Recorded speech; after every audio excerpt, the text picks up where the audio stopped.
በብሔር እንዲጋጩ መከፋፈል እንዲኖር ጥርጣሬ በህዝብ መሃል እንዲኖር አልፎ አልፎ በሚዲያ የሚሰሩ ነገሮች የአርሲን ህዝብ አይመለከተውም፣ የአርሲን ህዝብ አይወክልም። ኦሮሞማ የሚባለው ኦሮሞ ማለት አይደለም፣ ሰው እንዳይሳሳት። ኦሮሞነስ የሚባለው እነ አሰፋ ጃለታ እነ ሌንጮ ለታ የፈጠሩት የአርሲ ኦርቶዶክሳውያንን አጀንዳ ለማስቀየር ሄኖክ ኃይሌ ሁል ጊዜ ትልቁን ሚና ይወስዳል። ህብረተሰብ እንዳይጋጭ ሚና እየተጫወትን ስለሆነ ያንን እኛን ለማሸማቀቅና በህብረተሰቡ ዘንድ ተጠርጣሪና ጥርጣሬ እንዲገባ እኛም ወደ ኋላ እንድናሸበርግ ለማድረግ እየተፈጠረ የፕሮፓጋንዳ ስራ። ኢትዮጵያ ውስጥ ኦርቶዶክሳውያኖች በማንነታቸው ላይ ያነጣጠረ የዘር ፍጅት ሰለባ ሆነዋል። ቤተክርስቲያኗ ዝም ብላለች። ምን ይደረግ? የቷ ቤተክርስቲያን? እኔ የምለው ሂዱ የወያኔን መጽሐፍቶች አንብቡ። ሰላም ጤና ይስጥልኝ። በአዲስ መረጃ ተመልሼ መጣሁኝ። በተለይ የአርሲ ሁለት ባለስልጣናት የተናገሩት ነገር ትንሽ ቁጣን እየቀሰቀሰ ያለ ይመስላል። እንመለከተዋለን። ከዛ በተጨማሪ እንግዲህ ዲያቆን ሄኖክ ኃይሌ ላይ እየተነሱ ያሉ ሀሳቦች አሉ። እነሱንም እንዳስሳቸዋለን። እንደ መግቢያ ይሆንን ዘንድ ሁለት ወቅታዊ መረጃዎችን ላሳያችሁ። አሁን የሟቾች ቁጥር 31 ደረሰ።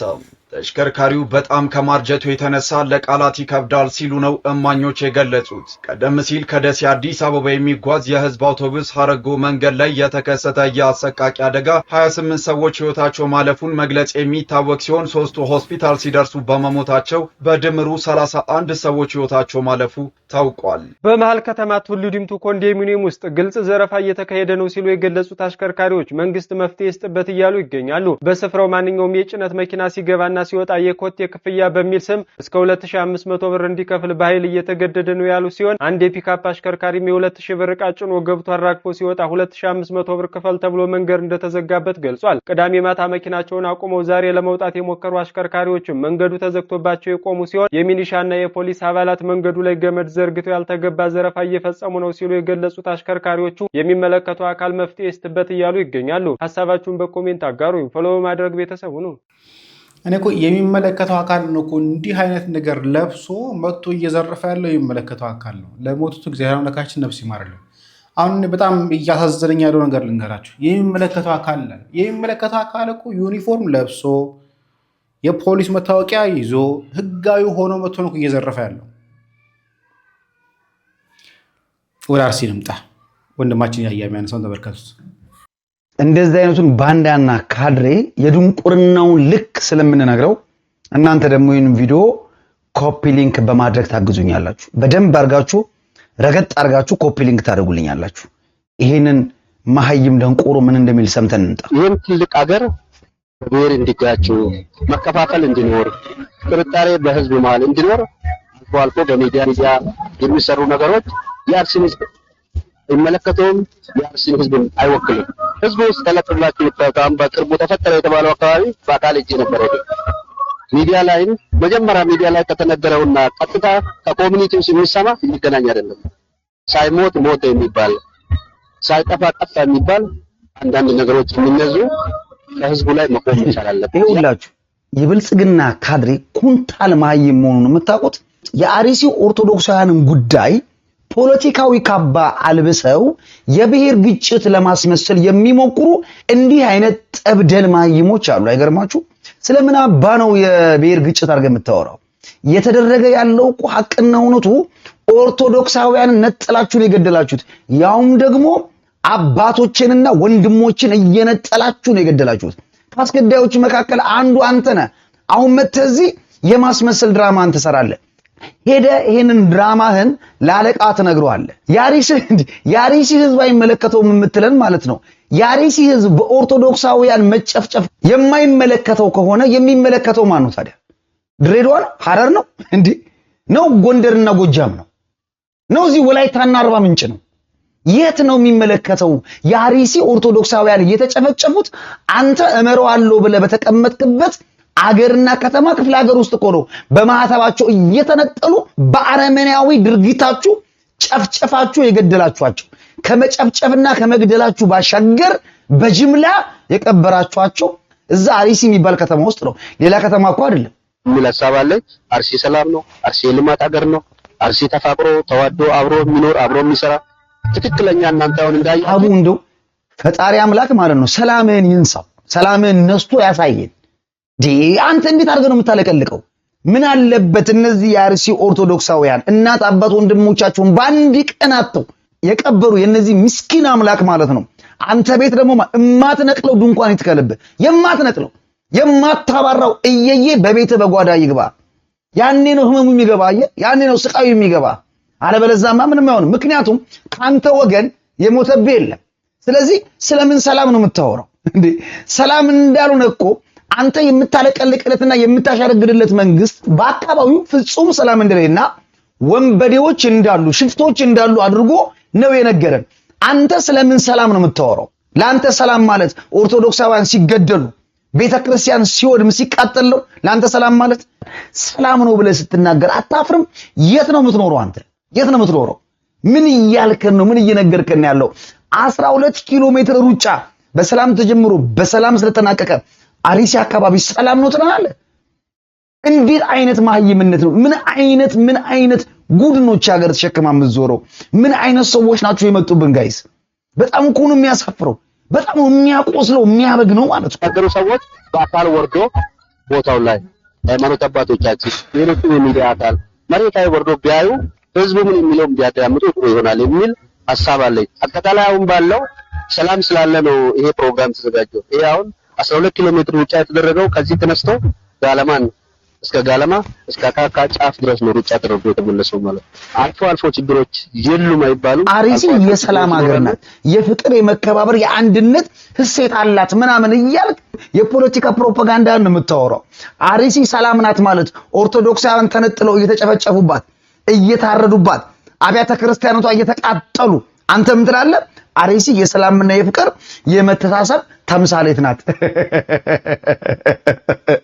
እንደ ብልጽግና አይነት የተደናቆረ የማህይም ስብስብ ግን በዘመናዊ ይቻላል።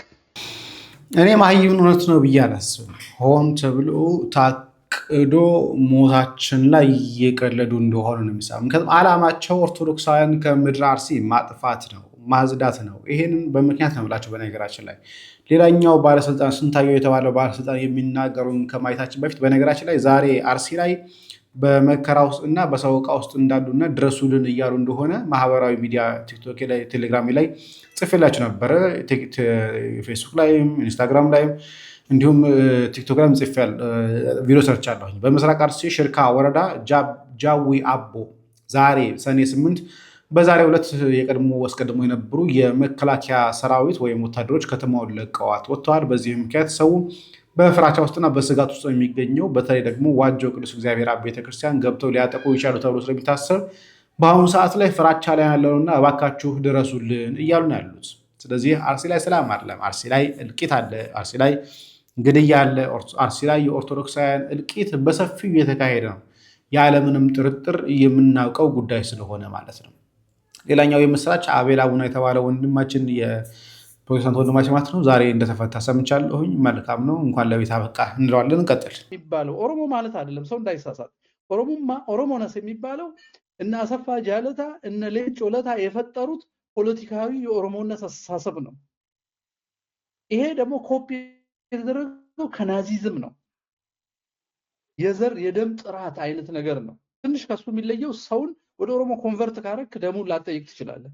ኮንቨርዥኑ ግን እምነትህንም ስምንህም ጎሳህንም ታሪክህንም ነው መቀየር አለብህ። ትክክለኛ ኦሮሞ ለመባል የወጡ ክራይቴሪያዎች አሉ። መጀመሪያ ቋንቋውን መናገር አለብህ። ሁለተኛ ኢትዮጵያ ቀኝ ገዝታኛለች ማለት አለብህ። ኦሮሚያ የሚባል ሀገር ድሮ ነበረ። አውሮፓዎቹ አፍሪካን ሲገዙ ጎን ለጎን ሚኒሊክ ተሻምቶ እኛንም ወሰደን ብለህ ትርክቱ ማመን አለብህ። መዋሸት አለብህ። እነ ጎበናን መጥላት አለብህ።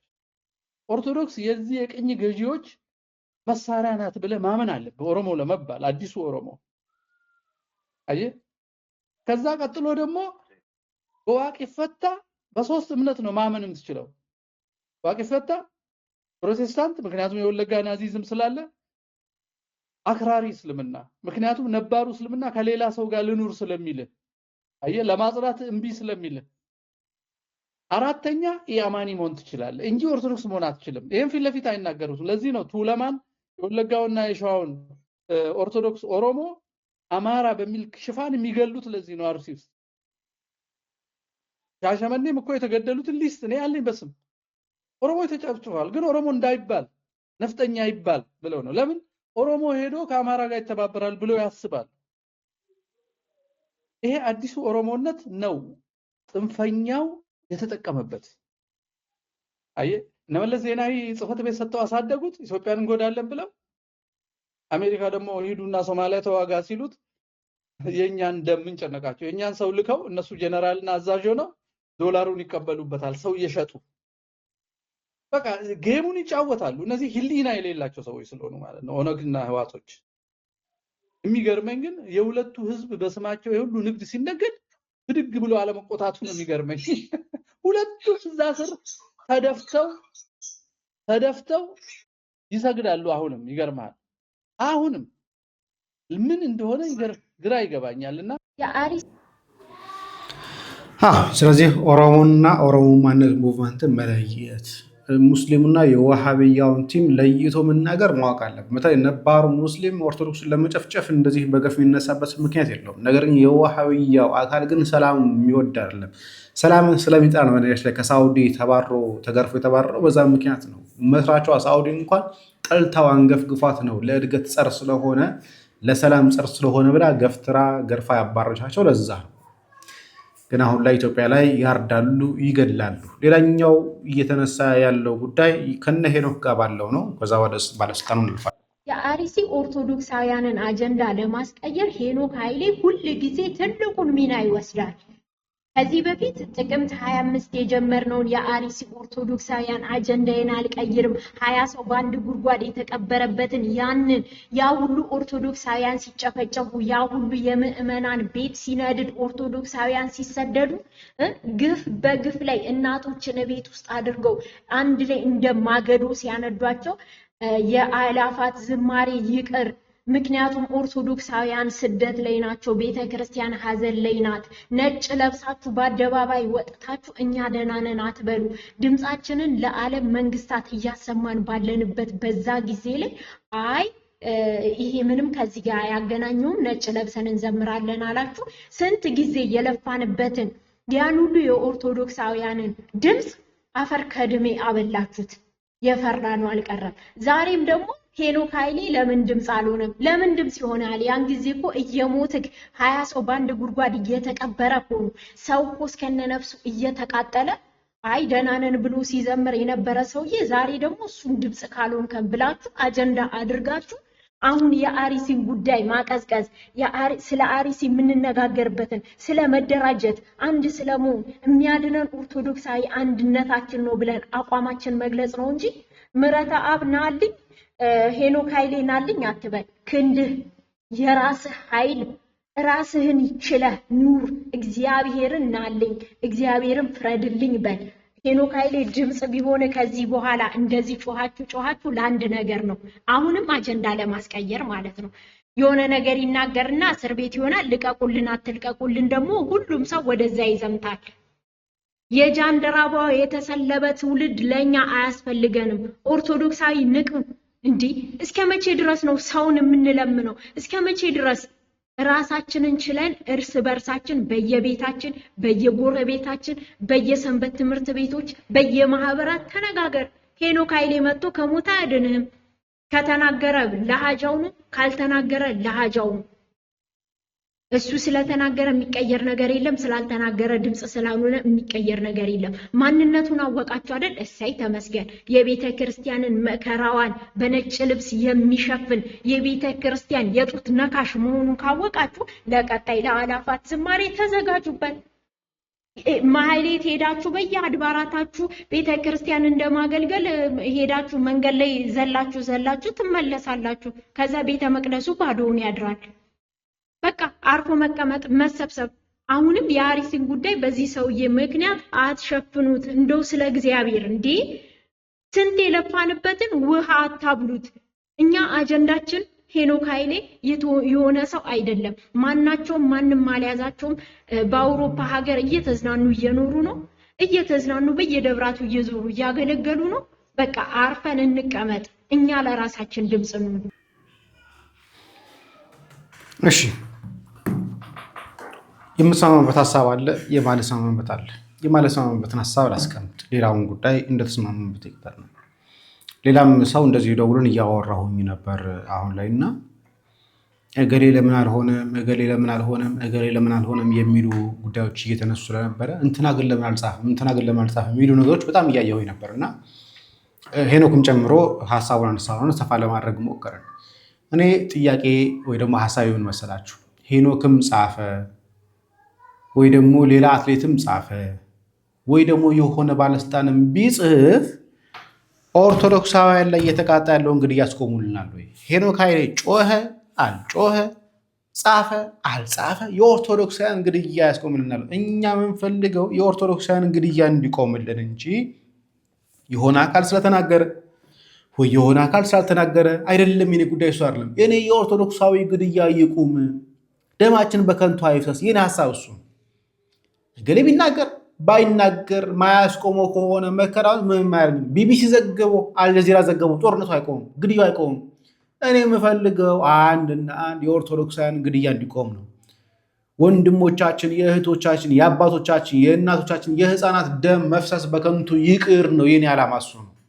አይ ዶንት ኬር ለማንም ቢጮ ማንም ቢናገር ማንም ባይናገር ጉዳይ አይደለም። እኔ እና ሄኖክ ኃይሌ የአርሲ ግድያ ስህተት ነው፣ ጥፋት ነው፣ በሃይማኖቶች ምክንያት እየተገደሉ ነው ብሎ ቢጽፍ ሞት ይቀራል? ይቆምልናል? አይቆምልንም። ምን የሚመጣ ለውጥ ራሱ ያለ መስለኝ እውነት ለመናገር ቤተ ክህነት እንኳን ሲኖዶስ እንኳን ተገደለን ብሎ ጽፎ ምን ለውጥ መጣ? ቋሚ ሲኖዶስ መግለጫ አውጥቶ ምን ለውጥ መጣ? የሀገረ ስብከቱ ሊቀ ጳጳስ መግለጫ አውጣ ምን ለውጥ መጣ? ግድያ ቆመ? በስጋት ማደራቸው መዋላቸው ቆመልን? አይ ዶንት ቲንክ ሶ። እየቆመልን አይመስለኝም። ስለዚህ ወደ ባለስልጣን ነው የምንጣ። አቶ ስንታየው የአርሲ ዞን ጸጥታ ኃላፊ ነው ምላሽ ሰጥተዋል የተባለ ነው። የዚህ ሰው ቅድም ምላሽ ላይ መግቢያችን ላይ ተመልክተው ነበር። አሁን ሙሉ እንመልከት። ስሜ ስንታየው ጥላሁን ባላለሁኝ የአርሲ ዞን አስተዳደርና ጸጥታ ጽሕፈት ቤት ኃላፊ ነኝ።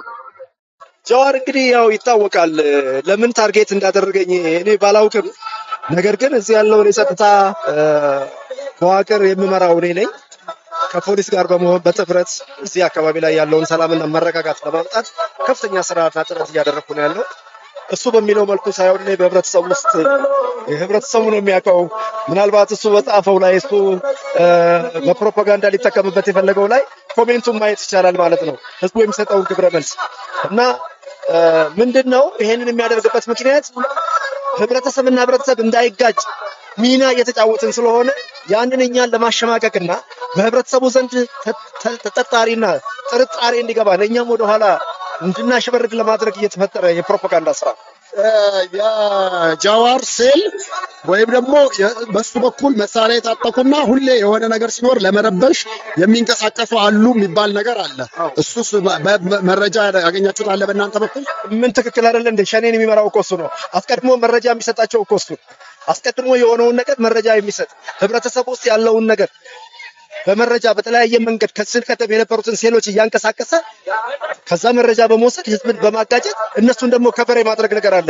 እስኪ እንደው ለትንስት ያን ሸኔ እናደረገ ሲባል ሰምተው ያውቃሉ? ጀዋር ይሄን ያደርጋል። ምክንያቱም እሱ ነው የሚመራው። በተለይ አርሲ ውስጥ ያለውን የሸኔን ክንፍ የሚመራው ጀዋር ነው። ራሱ ነው እየመራ ያለው። እዛ ሆኖ እየመራ ያለው በተለያየ መንገድ በፕሮፓጋንዳ በሁሉ ነገር ሲረዳ የነበረ ሰው ነው። በጀትም ጭምር እያስተባበረ ሌላ አካባቢ ላይ የሄደ ሁሉ ነገር እያደረገ እዚህ አርሲን መሰረት ያደረገበት ምክንያት አርሲ የብሔር ብሔረሰቦች ሀገር ነው። እስላም ክርስቲያኑ ሁሉ ተከባብሮ የሚኖርበት ሀገር ነው። አርሲ ላይ ችግር ተፈጠረ ማለት በሀገር ደረጃ ችግር ነው የሚፈጠር። ጀዋር አስቀድሞ ያውቃል። አርሲ ላይ ችግር ተፈጠረ ማለት በሀገር ላይ ችግር ነው የሚፈጠር ያውቀዋል። ስለዚህ አርሲ ላይ ችግር አልተፈጠረ ሀገር ላይ ምን ተከስተ ነው? አልተከስተ። አርሲ ላይ በየዕለቱ ሰዎች እየተገደሉ አይደለም? በየዕለቱ ኦርቶዶክሳን እየሞቱ አይደለም? ይሄን ሁሉ ዓመታት አርሲ ላይ ይሄ ሁሉ ጥፋት ሲደረግ ማን አስቆሙ? በማህበራዊ ሚዲያ ላይ እንኳን ከባለፈው ዓመት ጀምሮ ስለ አርሲ ጉዳይ ሳነሳ ነበር። ዘንድሮ በጣም እጥፍ ጉዳይ ስናነሳ ነበር። ቆመ፣ ሀገር ተበጠበጠ። ስለዚህ ሁልጊዜ እየኮረኮረ የተረፉ ሴሎቹ በጣም አብዛኛዎቹ ተመልሰዋል። እሱ ማን እንደሆነ አውቀው ተመልሰው እንደውም አሁን ተውረፍ እኛ አሁን ያለንበት ሁኔታና አንተ የምታወራው ነገር የተለያየ ነው እያሉት ነው ያሉት ብዙዎቹ ማለት ነው። ከዚህ ቀደም ተከታይ ብዙ ነበረው። ነገር ግን ዛሬ የለም። የአርሲ ህዝብ ሁሉ ነገር አውቆታል፣ ተገንዝቦታል። ጀዋር የሽብር ጠማቂ ደመጣጭ መሆኑን በደንብ ተረድተውታል። በግልጽ ነው የተረዱት ይሄንን። ስለዚህ ይሄ ግልጽ ነው፣ ህብረተሰቡም የሚያውቀው ነው። ጀዋር እንደሚመራኛ በትክክል አውቀነዋል። ምክንያቱም እሱ ፕሮፓጋንዳ ከሚያደርገው ከሚለጥፋቸው አንዳንድ ዜናዎችና መልእክቶች ብዙ መረዳት ይቻላል ማለት ነው። በተዘዋዋሪ መንገድ ጀዋር አርሲ ላይ ያለውን ክንፍ እንደሚመራ በእርግጠኝነት እርግጠኛ መሆን ይቻላል ማለት ነው። ከፖስቱ መረዳት ይቻላል። እሺ እንደው በሌላም በኩል ደግሞ ከናንተ አሁን ጸጥታ ክፍል ኃላፊ ነኝ ብለው ከናንተ ምን ያህል ሰው ሞቷል? ያው መቼም ብዙ ጊዜ ታጣቂ ወይ ደግሞ የፖሊስ ኃይል ሲሞት ቁጥሩ አይጠቀስም። የሞተው ተራው ሰው ነው ከሌ ሞተ ወይ ደግሞ ከሃይማኖት ጋር ምናምን ተያይዞ ቁጥሩ የሚጠቀስ እሳቸው እንደገለጹልን ደግሞ ቁጥሩ ከፍተኛ የሆነው የጸጥታ ኃይል ነው የሞተብን፣ የሚሊሻ ኃይል ነው የሞተብን የሚል ገልጸውልን። አዎ የሚሊሻ ኃይል በተለያየ ወረዳ ላይ ከሸኔ ጋር ግጭት ሲፈጠር ከሸኔም ይሞታል፣ ከኛም ይሞታል። ጦርነት ነው። ያው ጦርነቱ እኮ በጥይት ነው፣ በድንች አይደለም፣ ወይ ደግሞ በቲማቲም አይደለም። ሰው ሞቷል። ነገር ግን አሁን ምንድነው እዚህ ጋር ሰው ሲሞት ከኛም ሲሞት እኛ ያለን ታጣቂ የአንድ ብሔር ታጣቂ አይደለም፣ የአንድ ሃይማኖት ታጣቂ አይደለም። ስብጥር የሆነ ታጣቂዎች ነው ያሉ። እስላም ከክርስቲያኑ ታጣቂ ነው። አገሩን ለመጠበቅ ቃል ገብቶ ምሎ ተገዝቶ ነው ወደ ታጣቂነት ይመጣው፣ እንደዚሁ አይደለም። ስለዚህ ሄዶ ውጊያ ሲያደርግ ይሰዋል። ሲሰዋ ግን ምንድነው የሚያደርጉት እነኚህ የሽብር ጠማቂዎች? ከውስጥ ክርስቲያን የሆነውን ብቻ መቁጠር ሁኔታዎች አሉ። ሙስሊሙ ግን እስካሁን አልቆጠረም። ከዛ ይቆጠራል። ሆን ብሎ ለፕሮፓጋንዳ ይጠቀሙበታል ማለት ነው። ይሄ ሲባል ክርስቲያን አልሞተም አይደለም፣ ሲቪሉንም የሚጠቃበት ሁኔታም አለ አርሲ ውስጥ ሆን ተብሎ። ይሄ የሚያደርገው ሸኔ ሆን ብሎ ሽብሩን ለማባባስና ህዝቦች እንዲጋጩ ለማድረግ ነው። የቀረችው አንድ ጥይት ነች። ያዋጣኛል ብሎ ደግሞ በስፋት እየተካሄደ ያለው በዘረፋውን በተለያየ መንገድም አንድ ወገንን ለማጥቃት ሁኔታዎች አሉ። ከሸኔ ያቋየ ማለት ነው። ሰው ማገት አለ፣ መዝረፍ አለ፣ መግደል አለ። ሲቪሉ አንድ ወገን ማጥቃት፣ መዝረፍ፣ መግደል አለ። ያ ወገን ማነው ሲባል ኦርቶዶክሱ አሊያም ደግሞ አማራ ተብሎ ሊሆን ይችላል። ግን በአንድ ወገን ግድያው አለ፣ እልቂቱ አለ፣ እገታው አለ። በየትኛው ሚዲያ ላይ ግን ይህንን ነገር ለማመንገብ ፈቃደኞች አሉ። ኦርቶዶክሳውያን እየተገደሉ ነው፣ ኦርቶዶክሳዊ እየታገተ ነው፣ ኦርቶዶክሳዊ እየታፈነ ነው የሚለው ነገር ማመን አይፈልጉም። ይሄኛውም ቅድም ያየነውን ጨምሮ ይሄ ለምንድን ነው የሚደረገው? ህዝቡና ህዝቡ ተጣልቶ አይደለም፣ ህዝቡና ህዝቡ ተቃርኖ አይደለም፣ ህዝቡን ለማጋጨት ይሄው እየገደለ ያለው የሚለው ሸኔን ሙስሊም ብቻ አድርጎ የሚመለከት ሰው አለ። ሸኔ ግን ሙስሊም ብቻም አይደለም። ሸኔ ውስጥ ያለው አሉ ብዙዎቹ ተሰውተው ያየናቸው፣ ሞተው ያየናቸው አሉ። በአንገታቸው ላይ መስቀል ይዘው ያገኘናቸው አሉ ሸኔ ውስጥ ክርስቲያኖች እንዳሉ ይታያል። ስለዚህ እነኚህ ስለዚህ አሁን የምንቀላቀለ ኦርቶዶክስም እኮ ኦርቶዶክስን እየገደለ ነው ወደ ማለት እየሄድን ያለው። ስለዚህ ሸኔዎችም እኮ እነሱ ስላሉ በቃ አካካሰ የኦርቶዶክሳውያንን ሞት። እንደው ሸኔ ውስጥ ያሉ ሰዎች ሃይማኖተኞች ናቸው ማለትም አይቻልም። ምክንያቱም ሃይማኖት የትኛውም ሃይማኖት ሰው እንግደል የሚል ሃይማኖት አስተምሮት ያለው ሃይማኖት የለም። ስለዚህ ሆን ተብሎ በሀገሪቱ ውስጥ ሌላ የጫነባቸው ሌላ አካል ኢትዮጵያን የማይፈልግ የኢትዮጵያን አንድነት የማይወዱ አካላት የጫኑባቸውን እሱን ነው ኢትዮጵያ እዚህ መተው አገራችን ላይ እያራገፉ ያሉ። አርሲ ደግሞ የተመረጠበት ምክንያት ሴንተር ኦፍ ኢኮኖሚ ነው። እንደገና የብሔር ብሔረሰቦች ሀገር ነው። ብዙ ሃይማኖት ያለበት አካባቢ ነው። ሆን ተብሎ ነው ይሄንን ለማድረግ የተፈለገውና የጠላት ኃይል ነው ያደረገው። ህዝባችን ይሄንን አብዛኛው ተገንዝቦታል። ነገር ግን ከውጪ በሚዲያ የሚሰማው ሁኔታውን በደንብ ያልተገነዘበ ሰው ልክ ያ የሚባለው ነገር እውነት እንደሆነ አድርጎ የሚመለከት ደግሞ ሊኖር ይችላል። ስለዚህ አርሲ በሚባለው መልኩ እንዳልሆነ ያለው ሽብር የሚጠምቀው ሰውን የሚገድል ሰውን የሚያስር ገንዘብ የሚጠይቅ ይሄን የሚያደርግ የሸኔ ኃይል ጥቃት የሚያደርገው የሸኔ ኃይል የነ ጀዋር በፖለቲካ በተለያየ መንገድ እሱ እየመገባቸው ነው። እሱን መሰል እያስታጠቋቸው ፈንድ እያደረጉላቸው ሽብር ለመፍጠር በህዝቡ መካከል ግጭት ለመፍጠር የሚያደርጉ ኃይሎች መሆኑን የኢትዮጵያ ህዝብ ሊያውቅ ይገባል። እንደው ሌላ ደግሞ ልጨምርሎት የምፈልገው ባለፈው ስርዓትም በኢህአዴግ ጊዜ የሚገለጽ የነበረው የአልሻባብ ኃይል ሴሉ አለ የሚል በጥርጣሬ መልክ አቶ መለስ ማንዴ የተናገሩት ቪዲዮ እንደውም አሁን ይሄን ሰሞን በብዛት እንትን እያለ ነበር፣ ሶሻል ሚዲያው ላይ እየተዘዋወረ ነበረ። እናንተ እንደ ጸጥታ ክፍል ኃላፊነታችሁ እንደው የአልሻባብ ሴል አለ የሚል ጥርጣሬ አላችሁ? እስካሁን በጥናት አልሸባብ ሴል አለ የሚል ነገር የለም። በጥናት እኛ የምናውቀውና አካባቢውን እያተራመሰ ያለው ከአሁን ጋር ከኛ ከጸጥታ አካል ጋርም ግጭት እየፈጠረ ያለው በተለያየ መንገድ ህብረተሰቡን ቅድም እንዳልኩት ሰውን እያስጨነቀ እያገተ እየገደለ የተለያየ ነገር እያደረገ ያለው ሸኔ ነው። እዚህ ያለው ሸኔ ነው። በግልባጩ ስናይ ያው አሸባሪ ነው። ምንም የሚለይበት መንገድ የለም ማለት ነው። ስም ካልሆነ በስተቀር አልሸባብ የሚፈጽመው ነው ሸኔ እየፈጸመ ያለው። ታዲያ እንደዛ ከሆነ የንጹሃን ሞት ለማትታደጉ የሽብር ስራ እየሰራ ነው ብላችሁ ካሰባችሁ ንጹሃኑ ሲነግሯችሁ፣ ንጹሃኑ ሲደውሉላችሁ፣ ንጹሃኑም ድረሱልን እያሉ ሲጮሁ ለምንድን ነው መድረስ የከበዳችሁ? ለምንድን ነው እነሱ ጋር መጣችሁ መጠየቅ የከበዳችሁ? ለምንድን ነው? ሰሞኑን የጸጥታ አካላት ተጠርጥረው ተይዘዋል ተብሏል። ይሄ ነገር እውነት ነው እንዴ? ነው ሶሻል ሚዲያ ላይ እየተዘዋወረ ተመልክተናል። የጸጥታ አካላት የታጠሩም አሉ፣ የጠፉ እስካሁን ድረስ መረጃው የለኝም። ነገር ግን የጸጥታ አካላት በሚዲያ ደረጃ የተነገረው አንዱ ባለስልጣን እንደታሰረ አንደኛው ባለስልጣን ግን እንዳመለጠ የተነገረበትን ነገር መረጃ የለኝም ብሏል። የታሰሩበት ምክንያት ሸኔን ደግፈው አይደለም። በአግባቡ የተሰጣቸውን ህዝብን የመጠበቅ ኃላፊነት አለባቸው።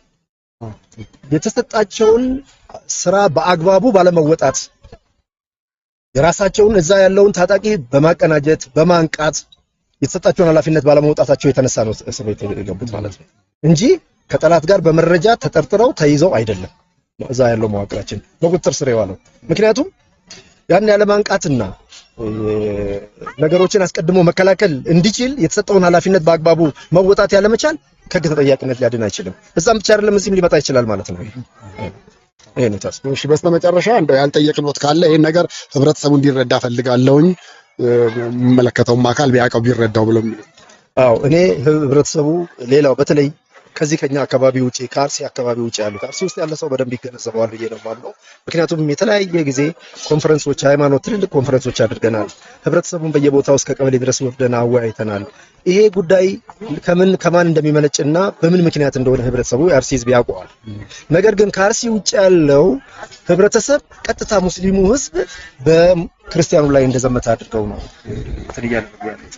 ስለዚህ ይሄንን ሙስሊሙ ህዝብ በክርስቲያኑ ላይ ዘመተ አይደለም። የዋሃብያው አካል ክርስቲያኑን እየጨፈጨፈ ነው። የመንግስትን እጅ ማድረግ አብሮ በመስራት ኦርቶዶክሳውያንን እየገደሉ ነው። አብያተ ክርስቲያናትን እያቃጠሉ ነው። እስካሁን ድረስ አርሲ ላይ መስጊድ ተቃጠለ የሚባል ዜና ሰምተን አናውቅም። ባለፈው እንኳን እንደው ትንሽ ባላንስ እንዲሆንላቸው የመስጊዱ አጥር ተነካ አሉ እንጂ እስካሁን ድረስ ከ20 ምናምን በላይ አብያተ ክርስቲያናት ተቃጠሉት አርሲ ላይ ነው። መስጊድ ግን ተቃጠለ ሲባል አልሰማንም። ያ ለመሆኑን ለህብረተሰቡ እንዲገነዘብ ነው ፈልገው። አንዱ ይሄ ነው። ሁለተኛው ይሄ እውነታው ደግሞ ምንድነው የሚለውን ነገር ቅድም የዞኑ አስተዳዳሪ ገልጸውታል። ሙስሊሙ ነው የክርስቲያንን መጥቶ የሚሰራው። እኛ አሁን በምሳሌ ሄደን በአካልም እዛ ቦታ ላይ አድርሰን ልናሳያችሁ እንችላለን። ክርስቲያኑ ነው መስጊድን እየሰራ ያለው አርሲ ውስጥ ማለት ነው። ህዝቡ ጋር አይደለም ችግሩ ያለው። ይቺን ፖለቲካ ለማድረግና አገር ለማፍረስ የተሰጣቸውን ተልዕኮ ለመፈጸም የሚሄዱ አካላት መሆናቸውን ህብረተሰቡ ሊያውቅ ይገባል። የኢትዮጵያ ህዝብ ሊያውቅ ይገባል። ይህንን ደግሞ ከሃይማኖት አባቶች ጋር፣ ከአባገዳዎች ጋር፣ ከሀገር ሽማግሌዎች ጋር፣ ከአደ ስንቄዎች ጋር፣ ከተለያዩ ከወጣቶቹ ጋር በመሆን ህዝቡን በማስተባበር ወደ አንድ እንዲመጣ በማድረግ ጥረት እያደረግን ያለ። ስለዚህ ይህን ጥረታችንን ደግሞ የሚመለከቱ አካል በተለይ ድርሻ ያላቸው ሊደግፉን የሚችሉ ይህን ከማስረጽ አኳያ ሚዲያ በጣም ከፍተኛ ኃላፊነት አለበት ማለት ነው። በሀገር ውስጥ ወታደሩ ብቻ አይደለም ሰላምን የሚያመጣው፣ ሌላ ደግሞ የመንግስት ተወካዮች ብቻ አይደለም ሰላምን የሚያመጣው። ሚዲያ እውነትን በመዘገብ ትክክለኛውን ነገር ለህብረተሰብ በማስተዋወቅ እነኚህ ችግር ጠማቂዎች የሚጠቀሙበትን አጀንዳ እና ፕሮፓጋንዳ በመቀልበስ ስራዎች ሚዲያዎችን ልትረዱን ልትደግፉን ይገባል። ምክንያቱም የሀገር ሰላም ቀላል ነገር ስላልሆነ፣ ሰላም ሲኖር ነው ሰው መኖር የሚችለው፣ ልጅ ወልዶ ማሳደግ የሚቻለው፣ አስተምሮ ለቁም ነገር ማብቃት የሚቻለው ሰላም ሲኖር ነውና በዚህ እናንተ ልትረዱን ይገባል ነው የምለው። በጣም አመሰግናለሁ። እሺ እኛም እናመሰግናለን። ድምፁ አልቆ ኦዲዮ ቁጥር እንቀያየርና ያው ዞሮ ምንም ነገር ሀፕን ቢያደርግ ምን ቢልም እኛም እንደ ሚዲያ አካላት እናንተን ደውለን እንትን በባላንስ እንድናደርግ እንዲያደርግ ኢትዮጵያ ውስጥ ስለዚህ በሃይማኖት አይደለም ሰላም ነው አይነት ነገር ጭዌ አምጥተዋል።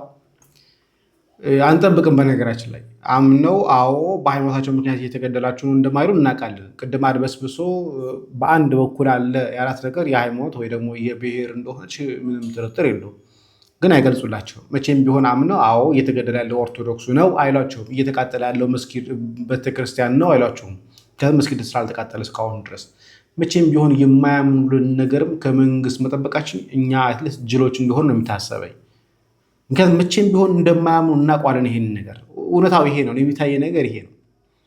የሆነ ሆኖ ግን የእህታችንን መረጃ እንመልከት። ከመታሰሯ በፊት የነበረው ከአንድ ቀን በፊት የነበረ ቪዲዮ ነው። ኢትዮጵያ ውስጥ ኦርቶዶክሳውያኖች በማንነታቸው ላይ ያነጣጠረ የዘር ፍጅት ሰለባ ሆነዋል።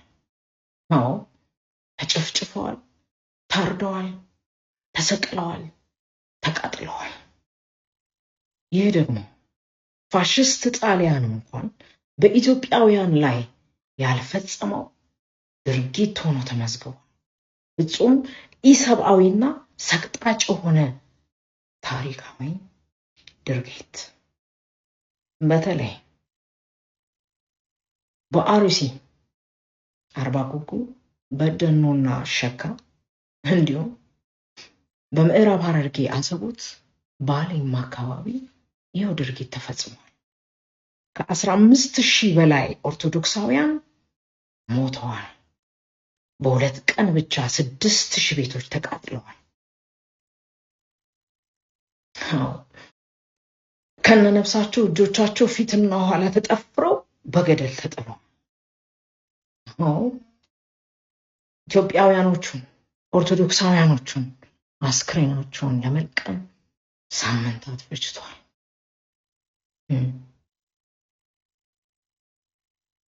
አንገታቸው እየተቀላ ከተወረወረበት ገደል ውስጥ 6 ጆንያ ኦርቶዶክሳውያን ጭንቅላቶች ተለቅመዋል።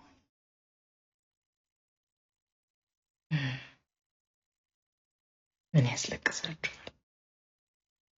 ለምን ቪክቲም ትጫወታላችሁ?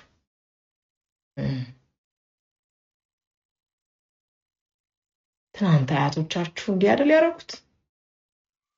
የኛ አያቶች የሰሯት ኢትዮጵያማ ከዓለም የተለየች የሃይማኖት መቻቻል ያለባት ለተቀረው ዓለም ትንግርት የሆነች ሀገር ነበር የሰሩት።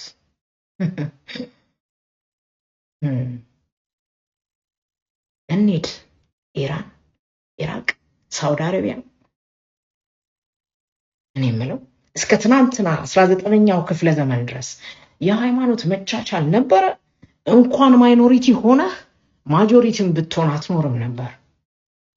አገራችን ውስጥም አሳይተውናል። ምኒልክ ወደ ሐረር ከመሄዳቸው ቀደም ብሎ የገዟቸው የነበሩት የእስላሚክ ሱልጣኔቶች ቤተክርስቲያኖችን በሙሉ አውድመዋል። አዎ የሃይማኖት ቶለራንስ አልነበራቸው። እንኳን የሆኑ ምስራቅ ዘይላም መቋዲሾም ቤተክርስቲያን ነበረ። እና ወዲህ ሰሜን ልውሰድህ። የመጀመሪያው መስጂድ እኮ ትግራይ ነው ያለው። ሌላም አለ። የእኛ አያቶች ይህን ነው የሰሩት። የፈረደባቸው አፄ ዮሐንስ አሉ። እኔ የምለው አንድ ንጉሥ አንድ በደል ሲያደርስ እንደ ግለሰብ ወይም እንደ ሀገር በሰዓቱ በነበረው ፖለቲካ ይመዘናል እንጂ ቤተክርስቲያኗ ምን ታደርጋችሁ? እኔ የምለው የኢትዮጵያ ኦርቶዶክስ ተዋሕዶ ቤተክርስቲያን ሊቃውንት በወቅቱ የጻፉትን አንብባችሁታል? አይታችሁታል? ኖ ይሄን አይነግሯችሁም። ለምን ብለው የፋሽስት ልጆች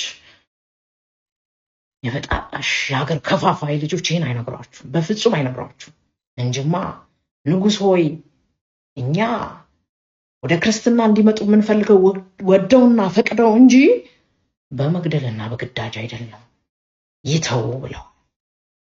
ግን እናንተ ገላችሁን የለ እየተባለ ይነገራል። ልክ ነው። እውነቱን ስለማንናገር እውነቱን ስለማናቅ መንገታችን እንደፋለን። እውነት የሚያደርጉ እየመሰለን ይህን ሲያወራችሁ አፄ ፋሲል አዲስ ዓለም የሚባል ክፍለ ከተማ መስርተው ነበር ለሙስሊሞች ብቻ። በነፃነት እምነታቸውን እንዲያካሂዱ ገና ስላልተለመደ የቆሪጥ እንዳይታይ ጥፋት ጠፍቶ ለፍርድ ሸንጎ ሲቀመጡ ለሙስሊም አድልተው ክርስቲያኑን ጥፋተኛ ነው ብለው ሙስሊሙ ካሳ እንዲክሱሉ አድርገዋል። ይህን ግን አይነግሯችሁ በጭራሽ። የገንጣይ አስገንጣይ ልጆች ይሄን አይነግሯችሁ። አንድ የሚያደርገንን ታሪክ ለምን ይነግሩናል? የሚያጣላንን የሚያጋድለንን ሀገር የሚለያየውን ዓላማቸው አላለቀም። ደጃዝማች ወልደ ሰማያት በመጽሐፋቸው እንዳሉት ነው።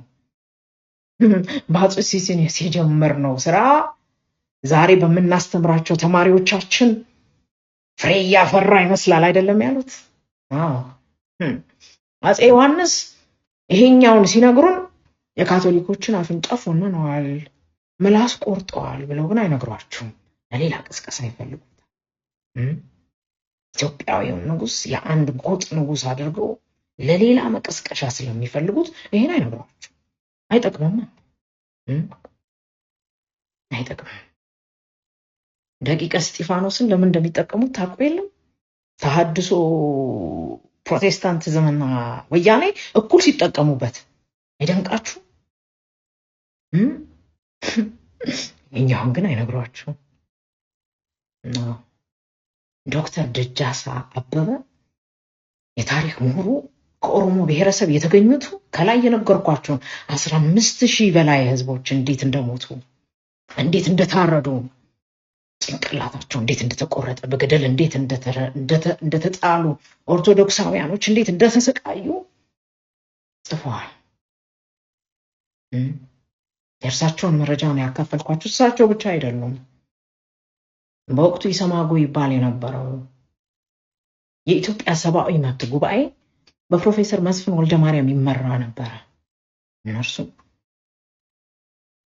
ወደ 20,000 የሚጠጉ ስሞችን እያንዳንዱን ቤት ከአርሲ ጀምሮ ጉዳዩ የተፈጸመባቸውን የኦሮሚያ ወረዳዎችና ዞኖች ሳይቀር ወርደው በር እያንኳኩ የሟቾችን ስም ጽፈው የተጎዳዮችን ስም ዝርዝር አውጥተው አትመዋል። አሟሟታቸውን እኔ እዚህ ለእናንተ ዛሬ የማልነግራችሁን አሟሟታቸውን አሳትመውታል። ሄዳችሁ አንብቡት። አርሲ ውስጥ የኦርቶዶክሳውያን ሞት በማንነት ሰዎችን መግደል ዛሬ የተጀመረ አይደለም። ይኸው ዛሬም ድረስ ቀጥሏል። ያኔም አጃንስ ፍራንስ ፕሬስ እና ቢቢሲ ለተቀረው ዓለም ከማስረጃ ጋር አስደግፈው ይፋ ሲያደርጉት ወያኔ ግን ትንፍሽ አላለችም። ሚዲያዎቿም ተለጉመው ነበር። አጣሪ ኮሚቴ እንኳን እንላክ ቢሉ በፍጹም አሉ። ነገር ግን የኦነግ ማዕከላዊ ኮሚቴ 500 ሰዎች በሁለት ቀናቶች ውስጥ ወረዳዎች ውስጥ መሞታቸውን አምነው ጋዜጣዊ መግለጫ ሰጥተው ነው። ዛሬም ሚዲያዎቻችን እንደተለጎሙ ናቸው። የኦርቶዶክሳውያን ሞት በማንነት ተለይቶ የሚደረግ ድርጊት አያወግዙም፣ አይነግሩንም።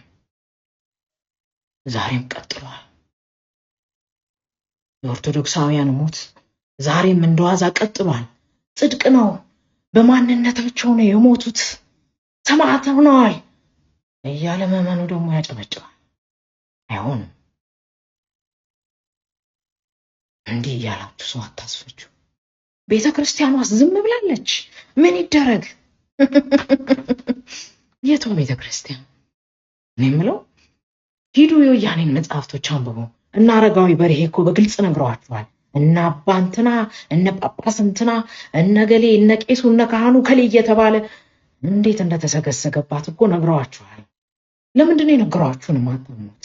ስሙ፣ ያሉት ጥቂት ጥሩ አባቶቻችንም ደክመዋል፣ አረጁ። ሌሎቹም ዛሬ ማይናችሁ እያየ ከቤተ ክርስቲያኒቷ ሕግጋት ውጪ አማኒዎችና ልጥ ያሉ ዓለማውያኖች ሲሾሙ የት ነበራችሁ? ጽንፈኞች አሁን እርቃናቸው ወጥተዋል፣ ታይተዋል አይደለም? አዎ። ግን አሁን እንዳናያቸው እኛን ለብሰው ነው በመካከል ያሉት። አይገባም። እናመሰግናለን እህታችንን። እግዚአብሔር ያስፈታሽ። የተናገረችው ነገር ቆራጥ ቆፍጣና ንግግር ነው። እንግዲህ በማህበራዊ ሚዲያ በጋዜጠኝነትም ስትሰራ የነበረች እህታችን ነች። እህታችን ጋዜጠኛ ሳልሳዊት ማለት ነው።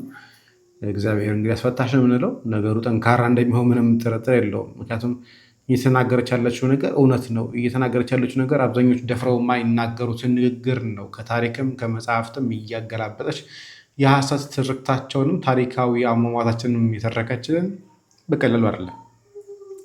ግን ያ አስቸጋሪ ነው። የእኛ ቤት ነገር እውነትን የሚናገር ሰው አይፈልጉ። ኢትዮጵያ ውስጥ እውነት መናገር ማለት ወንጀል ነው በራሱ፣ ለክፉ ነገርም ያዳርጋል። መድኃኒዓለም ለቤትሽ ያብቃሽ። እዚህ ላይ ላብቃና እንሰነባበት። ሰላም እግዚአብሔር ከእኔም ከእናንተ ጋር ይሁን። ቸር ቆዩ።